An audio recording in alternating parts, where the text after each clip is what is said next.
World Cup qualifiers. As we say on this shift, the proof of the pudding is in the eating. I'm Yan Ray John, and this is News Extra. Welcome.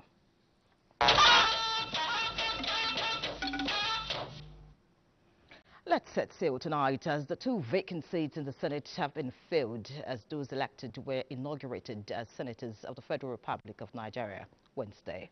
Senate has also given 1 week for scrutiny to various standing committees to enable quick response to President Tinubu's request for the confirmation of appointees in the government, including those for the Nigerian Communications Commission. National Assembly correspondent Lamiali has all the details. Chairman and members of the the board of requests the from the Nigerian President Communications for Commission confirmation were in line with provisions of the Constitution. Appointees to be confirmed are for 6 agencies, among them the Nigerian Communications Commission, National Population Commission, and the Federal Roads Maintenance Agency. The request for implementation of the 2025 external borrowing plan from the executive to fund budget deficit, refinancing of Eurobond, and issuance of Sukuk was read and referred to the Committee on Local and Foreign Debt. through any of the following options in the international capital market: issuance of Eurobonds, loan syndications, bridge finance facility from book runners, and direct borrowing from international financial institutions. Senate, in a resolution, seeks federal government intervention on insecurity in parts of the country. Invite the Minister of Defense, Chief of Army Staff, and Inspector General of Police to brief the Senate in plenary on the coordinated federal response to insecurity in Kwara South. Our military and our armed forces are doing their best, but we still need them to do more. We need this Senate to tell the armed forces to be reporting progress every week. No one can downplay that men in uniform and women in uniform are fighting hard to protect us. Mr. President is doing his best. That we know, because we know how much he's doing to deal with the situation in our country, which has global dimension. 2 senators, Joseph Ekpa of APC, Edo Central, and Emmanuel Nwachukwu of APGA, Anambra South, were inaugurated, bringing the tally of APC lawmakers in the Senate to 73, after Senator Kelvin Chukwu from Enugu State defected from Labour Party to APC. The Senate honored the late Senator Solomon Ewuga from Nasarawa State, who died in September, with a tribute and a minute's silence. From the National Assembly, Lami Ali, NT. Meanwhile, Vice President Kashim Shettima has encouraged local and foreign investors to take advantage of the opportunities provided by the federal government in driving sustainable economic growth and development of the country. The Vice President stated this at the opening of the Bauchi State Economic and Investment Summit. Awal Abdullahi reports. With the theme Unlocking Bauchi's Economic Potential, Gateway to Sustainable Investment, the summit drew participants from within and outside the country. Vice President Kashim Shettima said the federal government under the present administration is committed to implementing reforms aimed at strengthening economic growth and attract sustainable investment across all sectors. He commended Bauchi State government for the initiative, saying it's aligned with the federal government agenda for economic diversification. My appeal to investors and stakeholders is simple. We must understand that Bauchi's advantage is not only its resources. What the state has advertised is its commitment to reforms that reduce bureaucratic friction, including streamlined incentives. We urge prospective partners to engage with both the state and the relevant ministries, departments and agencies of the federal government to access support, scrutinize project pipelines, request data rooms, and explore blended finance structures that can make projects bankable and investment ready. Former President Obasanjo at the event emphasized the importance of global integration in achieving meaningful developments. It bring everybody together, and we call it partnership. I have said there are 5 P's must go together for us to make progress. What we are doing is to change the style of relationship or partnership that Baba has described, to remove corruption and personal interest. We are not taking any advantage for ourselves. We are allowing the investors to make sure he maximizes his profit. And you should see that at least Bauchi is home where there is sincerity, where there is fidelity in terms of ease of doing business. Meanwhile, the former President Obasanjo has inaugurated the newly constructed Ahmadu Bello International Conference Center, Bauchi. The over 3,000 capacity multipurpose facility will serve for local and international engagements. In Bauchi, Awal Abdullahi, NTA. Let's turn our attention to the Green Chamber now, as the House of Representatives has condemned a proposed bill in the United States Senate known as Nigeria Religious Freedom Act 2025, describing the piece of legislation as wolf in sheep clothing to undermine the sovereignty of Nigeria. National Assembly correspondent Mitari Ikme has details of this and other resolutions at plenary. The House unanimously adopted a motion of urgent national importance, sponsored by Deputy Speaker Benjamin Kalu and other lawmakers, taking a swipe at the Nigeria Religious Freedom Accountability Act 2025, sponsored by Senator Ted Cruz in the American Senate, which seeks to designate Nigeria as a country of particular concern and suggests religious coloration to security challenges in the country. Lawmakers call for coordinated diplomatic and domestic response against the American bill. House resolves to reject outrightly narratives that frame Nigerian security crisis as a singularly religious conflict or a state-sponsored persecution, and reaffirms Nigeria's constitutional protections, freedom of religion and belief. The main problem here comes from, one, those who deliberately demarcate Nigeria outside the country, including Nigerians. This motion is referred to the Committees on Foreign Affairs, National Security and Intelligence, Human Rights for further legislative action. In other resolutions, lawmakers lamented the deplorable state of the Kaba-Egbe Road in Kogi State, saying it is posing security threats and environmental hazards to road users. Urge the Federal Ministry of Works to include the construction of Kaba-Egbe Road in the 2026 budget estimates and concession the road after construction to a competent private company to generate money from articulated vehicles for maintaining the roads. Bills scaled second reading include a bill for an act to alter the provision of the Constitution of the Federal Republic of Nigeria 1999 to create additional local government areas in Gombe State and for related matters. 13 other bills introduced at first reading during Wednesday's plenary include the Federal Roads Maintenance Agency Amendment Bill 2025, as well as the Drivers' Welfare and Social Security Bill 2025. From the National Assembly, Mitari Ikben, NTA News.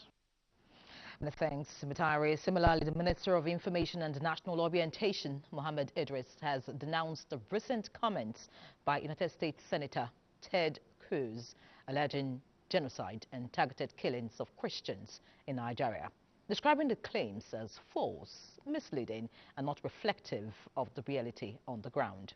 The minister's special assistant on media says the minister made a clarification during an exclusive interview with U.S.-based Fox News Digital.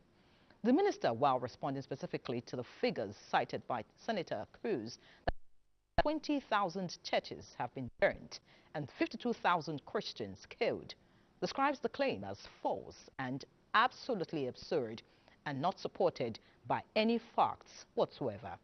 The minister stresses that no Nigerian official or institution supports or colludes with violent extremists in any form, reaffirming Nigeria's commitment to religious freedom and coexistence. The minister reassures citizens and the international community that the security forces remain committed to combating terrorism and banditry in all forms and will continue to protect every Nigerian without discrimination. Now, the National Assembly says it remains committed to supporting sub-national legislators to deepen democracy and bring development closer to the people. Director General of the Institute for Legislative and Democratic Studies, Professor Abubakar Suleiman, said this at the opening of the 3-day workshop on legislative practice, process and procedures for the principal officers and members of the Plateau State House of Assembly in Abuja. Muhammad Rabiu Ali reports. The legislature is not just an arm of government, but a fulcrum of democracy where laws are made through process and procedures. This workshop, therefore, is to address practical issues in lawmaking, legislative procedures, committee work, budget scrutiny, and oversight functions. NIS Director General Professor Suleiman says the ever-changing socio-political and economic realities of Nigeria require adaptive legislature capable of responding to new challenges. We believe that through those initiatives, evidence-based research outputs, the State House of Assembly can serve as a model for effective legislative practice in our country. Participants are to adapt ways of making laws that will bring peace, security, and restore tourism on the plateau and the nation at large. In Abuja, Muhammad Rabiu Ali, NTA News. We focus on electoral matters. INEC has approved a 4-day extension of the ongoing ward-level continuous voters registration exercise in the FCT. The exercise, which was earlier scheduled to end today, Wednesday, 8th October 2025, will now continue until Sunday, 12th October 2025. A statement by Director, Voter Education and Publicity, Victoria Etta Messi, notes the extension was as a result of the impressive turnout and need to ensure inclusive registration. Elsewhere, Nigeria has again demonstrated commitment to strengthening bilateral relations with the Republic of Argentina, particularly in the areas of information exchange, cultural cooperation, and media collaboration. The Minister of Information and National Orientation, Mohammed Idris, reassured this when he received the ambassador of the Argentine Republic to Nigeria, Nicolas Perazzo No, in Abuja. Salihu Abdullahi Gwanara reports.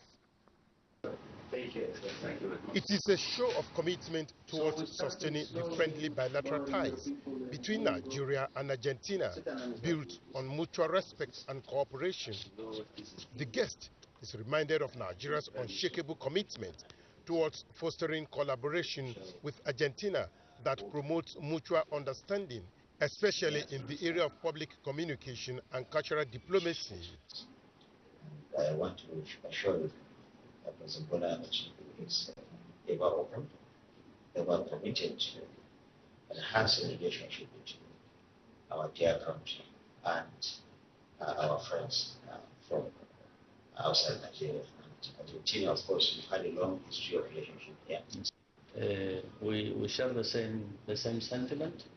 I am a diplomat, so my job is about information, because information connects people and countries. And you being the Speaker of His Excellency, the President Ahmed Bola Tinubu, you and your position is one of we follow every day. In another engagement with the Abdullahi Omake Community Peace Initiative Network, the minister defends the return of the old Nigerian national anthem as deliberate to reset and inculcate the spirit of patriotism among the citizens towards building a united nation for the generations ahead. Finds the issue of orientation serious enough to even bring it back as part of the Ministry of Information and National Security. For me, it speaks volumes. You can build schools, you can construct roads, you can do whatever. If that sense of patriotism, that value orientation that each individual should have is not there, you have done nothing. And we need a unifying platform that can carefully look at some of these areas of disconnect and then look at how our organization can work with some governmental agencies, ministries and agencies. The group is advocating the rebirth of national values and promoting the culture of unity in diversity. In Abuja, Salihu Abdullahi Gwanara, NTA News. This is News Extra. There's more news shortly. Please stay with us.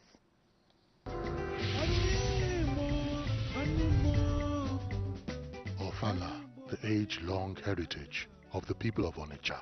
A day when tradition comes alive, with Glow showcasing this royal heritage to the world on October 17th and 18th.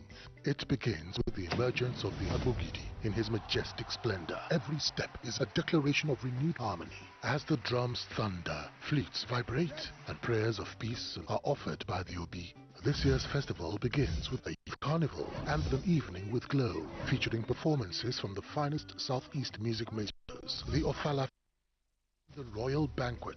This is more than a festival. It is a reaffirmation of identity. Glow celebrates with all sons and daughters of Onitsha and the entire Igbo land as we take Ofala Onitsha to the world stage.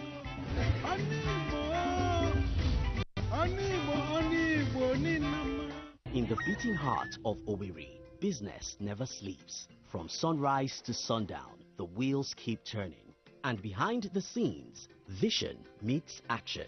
Governor Hope Uzodimma's leadership has turned manifestos into reality, transformations that feels like a miracle. But progress needs peace, and in Imo, it's not left to chance.